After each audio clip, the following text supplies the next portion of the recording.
মনে হয় না মুখ্যমন্ত্রী। আজকে যদি উনি মুখ্যমন্ত্রী হতো তাহলে নারীদের সম্বন্ধে অন্তত উনি ভাবতো, কিছু না ভাবুক, উনি একটা নারী হয়ে অন্তত আমাদের কথা ভাবতো।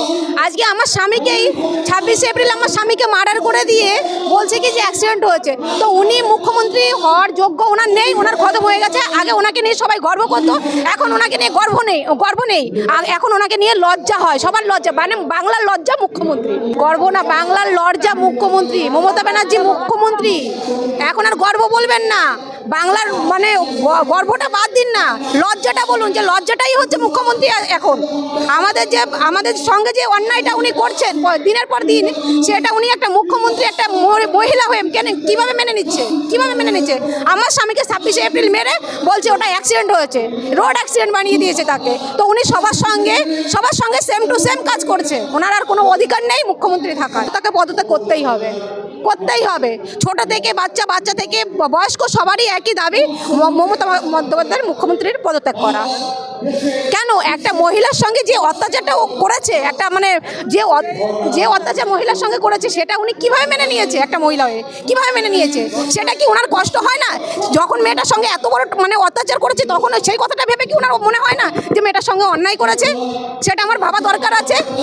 আজকে যদি উনি ভাবতো তাহলে তো আমাদের কিছু করার হতো না, মানে আমরা রাস্তায় বেরোতাম না। সবাই ভাবতো যে না, মুখ্যমন্ত্রী একটা দেশের মুখ্যমন্ত্রী, মানে রাজ্যের মুখ্যমন্ত্রী হয়ে উনি অনেকটা ভেবেছে মহিলাদের জন্য, কিন্তু উনি কিছুই ভাবেনি, যার জন্য ওনার কোনো দরকারই নেই মুখ্যমন্ত্রী হওয়ার। 10 লাখ টাকা ম্যাডামকে বলুন না, ওনাদের তো মানে অনেক লোক আছে, তাদের মধ্যে কাউকে কিছু করিয়ে 10 লাখ টাকা 10 লাখ 1 টাকা দেওয়ার জন্য, মানে আম জনতা 10 লাখ 1 টাকা দেবে ওনাকে? 10 লাখ 1 টাকা?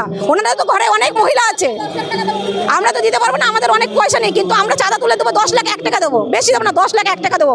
মুখ্যমন্ত্রীকে বলে দেবেন যে আম জনতা বলেছেন 10 লাখ 1 টাকা দেবে আপনাকে। একটা মহিলার দাম যদি 10 লাখ টাকা রাখেন, তাহলে আমাদেরও অধিকার আছে, আম জনতার অধিকার আছে 10 লাখ 1 টাকা দেওয়ার। 10 লাখ 1 টাকা আমরা ওনাকে দেবো। সমাজের যে অবস্থা তৈরি করেছে, আজকের যে ধর্ষণ চলছে, মহিলারা যেভাবে অত্যাচারিত হচ্ছে, তার জন্য এই মুখ্যমন্ত্রীর এক্ষুনি ইমিডিয়েটলি পদত্যাগ করা উচিত। তিনি শুধু স্বাস্থ্যমন্ত্রী না, স্বাস্থ্যমন্ত্রী হয়ে তিনি যেভাবে সমস্ত হসপিটালগুলোকে যেভাবে তিনি ব্যবহার করেছেন, সাধারণ মানুষকে যেভাবে বঞ্চিত করেছেন স্বাস্থ্য বিভাগ থেকে, তার জন্য আমরা দাবি করছি যে ইমিডিয়েটলি একজন মুখ্যমন্ত্রী, স্বাস্থ্যমন্ত্রী এবং পুলিশ মন্ত্রী হিসাবে তিনি যে পদ ধরে আছেন পশ্চিমবঙ্গে, তাকে অবশ্যই যত তাড়াতাড়ি শীঘ্রই তিনি যেন পশ্চিমবঙ্গ থেকে তার এই পথ ছেড়ে দেন। এবং যে ধর্ষণকারীর যে অত্যাচার চলছে, আমরা যেভাবে পথে নেমেছি, আমরা কিন্তু পথে চলবই। আমরা যেভাবে জাস্টিস চাইছি, আমরা চাই যে এই জাস্টিস হোক। আগামী দিনে আন্দোলন কিন্তু আমাদের আরও বড় হবে। আপনি নিশ্চয়ই দেখেছেন যে 14ই আগস্ট যেভাবে সারা ভারতবর্ষ তথা বিশ্বে যেভাবে মানুষ বেরিয়েছে, মহিলারা যেভাবে বেরিয়েছে রাতের অন্ধকারে, আপনারা ভাবতে পারছেন একজন মহিলার বিপক্ষে এতদিন আপনারা দেখেছেন? এতদিন তো তিনি এখানে রাজত্ব করছেন, দেখেছেন কি এত মহিলা তার বিরুদ্ধে গেছে? তাহলে আজকে চাইছে না, এই মহিলা শাসন মহিলারাই চাইছে না। সেই জন্যই আমাদের কিন্তু আমরা 14ই আগস্ট রাত্রিবেলা আমরা কিন্তু সেই নারা দিয়ে দিয়েছি এবং আমরা কিন্তু রাস্তায় নেমেছি। আমরা কিন্তু আন্দোলনে থাকব যতক্ষণ পর্যন্ত তিনি পদত্যাগ না করছেন। আমরা আন্দোলনে আরও সক্রিয়ভাবে আমরা আন্দোলন করব। একটা মেয়ের জীবনের দাম কি 10 লাখ টাকা? ওনার ঘরে মেয়ে নেই, ভাইপোর মেয়ের কত দাম? ভাইপোর ঘরে তো মেয়ে আছে, তার দাম কত? আমি এটা ওনাকে জানতে চাই, যে একটা মেয়েকে এরকমভাবে নৃশংসভাবে তাকে 8 জন মিলে রেপ করলো, 8 জন নৃশংসভাবে তাকে মার্ডার করলো, তার দাম এখন বলছে 10 লাখ টাকা। 10 লাখ টাকা দিয়ে মানুষ, নারীরা ঠান্ডা হয়ে যাবে?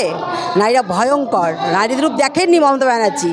নারীরা মা কালী, মা দুর্গা। যতক্ষণ নাকি ওনার পদত্যাগ না করে ততক্ষণ আমরা লড়তে থাকবো।